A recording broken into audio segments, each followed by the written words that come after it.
A lot of the comments on my recent Frog deck profile from YCS Atlanta were kind of angry at me for not taking FAs, and while I can kind of understand that, please remember that I actually was fairly undecided, and I did in fact bring this deck fully built to YCS Atlanta, and I pretty much didn't decide on Frogs until Friday afternoon, so I was on the fence about which deck to take right up until the very end, and I want to show off the list that I would have played.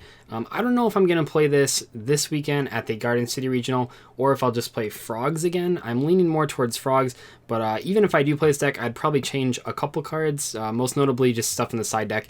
But this is what I felt was the most consistent, most powerful way to build FAs, and I think that I have some authority to say that. I have played this deck quite a lot, and yeah, a lot of people wanted to see it, so I thought I'd profile it anyway. This is the FA deck that I would have taken to YCS Atlanta if I entered it in the main event besides Frogs, or instead of Frogs, I should say. So anyway, we have 3 FA Hang-On Mock. You guys should all know what this card does by now. It's really, really good. I only played 2, or I would have only played 2 Whip Crosser. This deck's really weird, so if you watch the Mech Knight Invoked deck profile that I did with Alex, he kind of talked about the Invoked conundrum, and it's actually the same thing with FAs. So in Invoked, you don't want to see too many Alistairs, and you don't want to see no Alistairs. You want to see like a middle ground, and you don't want to see all Mech Knights, and you don't want to see no Mech Knights. You want to see like a well-balanced hand, and that's kind of the same thing with FAs. You don't want to see all level 4 monsters, you don't want to see all tuners, and you don't want to see all field spells. You want to see like 1 or 2 of each of them.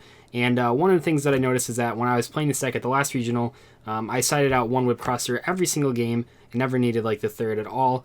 And yeah, so I cut it. Whip Crosser isn't as important anymore because Max C isn't in the game. The main reason I liked this card was because you could summon it, activate a field spell, special auto navigator, and then your opponent couldn't Max C you. But now that that card's out of the game, Whip Crosser is not as important. And I think this, I don't know if you guys want to see a discussion video on what I think FAs need in the next wave of support, please let me know. But one of the things I think they need is a better level 4 monster so we can play something that's as good as Hang-On Mock. Anyway, 3 auto navigator, pretty darn standard. We don't play 1-for-1 in this deck. I'll just give that away. That's a card that keeps getting asked about. 1-for-1 is just terrible. So you have no cards you actually want to discard in your hand besides Auto Navigator. And if you already have this card, well, then you don't need to 1-for-1. So it's pretty bad. 1-for-1 also loses really hard to Ash Blossom. They don't just like trade with the 1-for-1. You also have to discard the card still. So yeah, we just play these in Foolish. So we play 4 copies of it, not 5. But 1-for-1 is just really bad in this deck. I was going to play 2 Cock-a-Doodle-Doo. I still do think this card is optimal. There are so many crazy combos you can do with it. No, you will probably not play it going second. That's perfectly fine, though. Whenever you're going first and you draw this card, you usually can win just because of how powerful it is. Once again, sorry about the price jump on this card I think that I caused. I saw vendors at YCS Atlanta selling these for $8. You probably shouldn't play $8 for this card. It's only worth a couple dollars in my eyes, but it's still very good. There's really nothing that can replace it, so I still am playing it. I was going to play Zoo. No one has convinced me to play Ancient Gears, not even myself. Trust me, if there was a better way to play this deck, I would be doing it. I'm not just playing the Zoo decks because I like them, even though I do. If the Ancient Gear cards were better than the Zoo cards, I would definitely play the Ancient Gear cards instead. Now, I listed 4 points why I didn't play Ancient Gears in the last deck profile, and I also made basically an entire video about cards that I don't think you should play in this deck, mentioning Ancient Gears. So I'm not going to talk about that too much anymore, but yeah, these cards are just better objectively in the most number of scenarios. I am acknowledging that the Ancient Gear cards are good in some scenarios that the Zodiac cards are, but in general, over the course of a long tournament, I'd rather have the Zoos. So anyway, the hand traps, 3 Ash Blossom, obviously, 2 Ghost Ogre. So this is something that I wasn't playing earlier, and yeah, I think it's really good. So one of the benefits of playing these cards is it makes the game 1 Skull Dread combo a little bit better. I still don't think that combo is worth it unless you have Soul Charge or Monster Reborn. But if you do have Soul Charge or Monster Reborn, the combo is obviously what you want to do. And in those cases, I really want to be drawing hand traps. So by upping 2 more hand traps into the deck instead of just the 3 Ash Blossom, you give yourself a lot more opportunity to actually draw the cards that you can do something with. I still do not do the Skull Dread combo going first unless I already have Monster Reborn and Soul Charge, because otherwise you're just sort of getting rid of like when you can make the Skull Dread, you could have just made an Omega or an FA transport, something along those lines. It's only really good when you have the Soul Charge or the Monster Reborn, so you can still make those cards and the Skull Dread. But yeah, those 5 hand traps are pretty good, and it helps the deck go in second as well, which can be kind of rough sometimes. It's if you draw a test run, it's okay going second, but if you don't, you'll really want those hand traps. So for the field spells, we are just playing the 3/3 and then 3 terraforming. I really disagree with Circuit Grand Prix. I think that card's awful. The effect is kind of cute, but it's like never going to go off in a meaningful way. And also, like, it doesn't, like, just, man, when I was doing, like, all the combos initially, like, the reason that I stopped playing the Circuit Grand Prix is because, like, every single combo I was doing, I had to keep saying, oh, this combo works unless you have Circuit Grand Prix. And then I realized, why the heck am I playing that card? So what I want out of the deck is, like, a new field spell that, like, does something when you activate it, because the worst hands in this deck are not just the all level 4s or all tuners. The worst hands are actually just all field spells. Like if you draw 2 field spells in terraforming, that is like 3 cards that do literally nothing, and it's super frustrating. Those hands are playable if you happen to draw like Test Run and an FA monster, but if you don't draw both those cards, they can be pretty rough. So I want to see a field spell like does something when you activate it. That'd be really cool. But yeah, those field spells, they're all right. We are playing 3 Test Run. This card's ridiculous. It's probably the best card in the deck. This is what you'll be gaining most of your wins from. The on-field and graveyard effects are both ridiculous. It's easy to activate. It extends your combos and it defends your combos. So it's really cool. So I like this card a lot.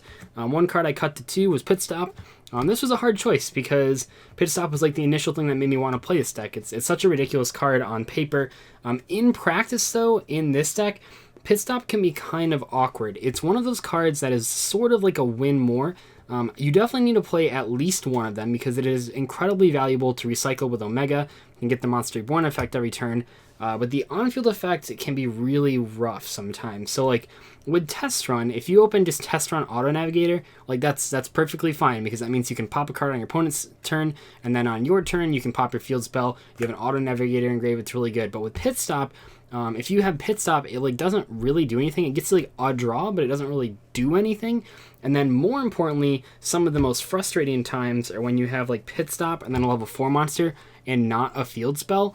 Because like, yeah, you want to summon this guy to like activate the Pit Stop and target it, but then if you like happen to draw like an Auto Navigator, you can't summon it because this thing's at most going to be at level 3. So like if you have Pit Stop, this guy and a field spell and draw Auto Navigator, like that's fine. But just in general, Pit Stop was one of those cards that surprisingly, as I played this deck more and more, I realized it created more brick hands than it like won me the game.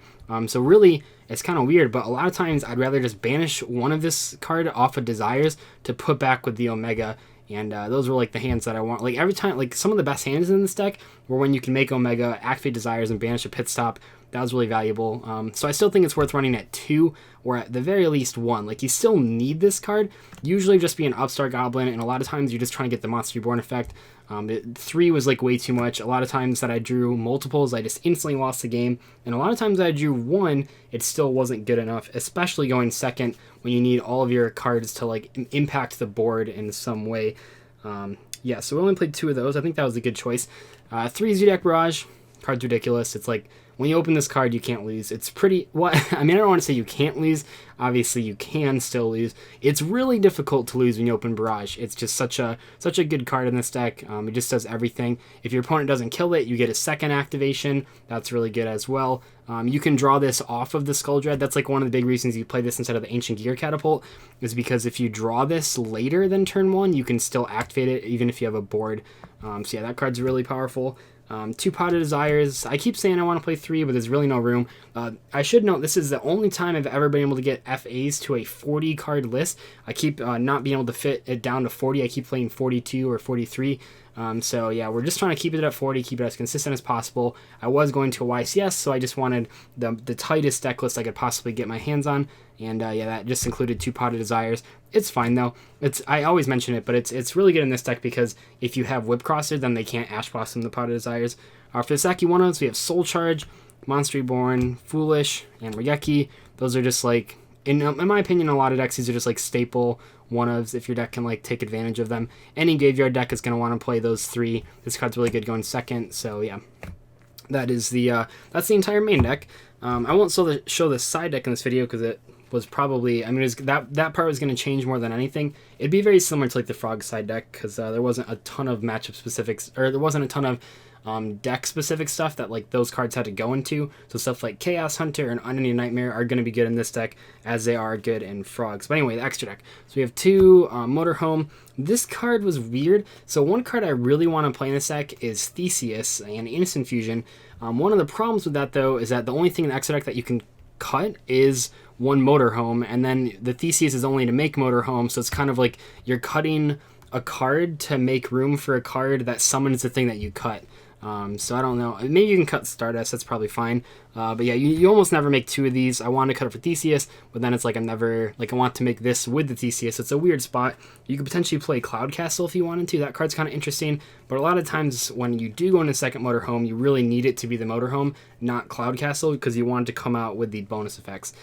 2 Cyclone Lord Omega. This is an absolute must-have. You don't need Skull Dread to play this deck. Some people asked that in the last deck profile if you need to buy that card. I know it's kind of expensive, but you absolutely need 2 Cyclone Lord Omega, or at the very least 1 copy. This card is the only reason this deck is good, basically, is because of Omega Recycling Test Run and Pit Stop. That is like how you win every single game. This card's crazy, so definitely want to play that card. 1 Stardust Dragon. It's really good when you open a hand that ends with Hang on Mock, a field spell, and a level 8 Synchro Monster. Almost always, unless you had Desires, you want to make Stardust Dragon so you don't just lose to Dark Hole.